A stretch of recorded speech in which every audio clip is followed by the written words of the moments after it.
దైవము మన మాన ప్రాణాలను కాపాడుకునుట కొరకు ప్రకృతిలో మనలను సృష్టించక మునుపే బట్టలను తయారు చేసుకునుట కొరకు అనువుగా ఉండే కొన్ని మొక్కలను, పూలను, ఆకులను, పురుగులను, జంతువులను కలుగజేశాడు. కలుగజేసిన వాటిలో కొన్నింటి గురించి తెలుసుకుందాం. గోగు, అవిసె, నార కలబంద ఇవి మొక్కల జాతికి చెందినవి.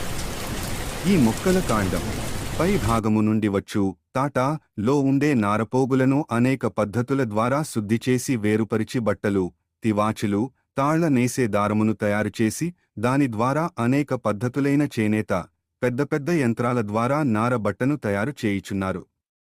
మొక్కల నుండే కాకుండా పెద్ద పెద్ద వృక్షాలైన ఏపీ చెట్టు, నార కలబంద ఆకు నుండి నారను సేకరించి ఎక్కువ కాలం మన్నిక వచ్చే గట్టి, రంగురంగుల అందమైన ఆకర్షవంతమైన నార బట్టలను తయారు చేయుచున్నారు.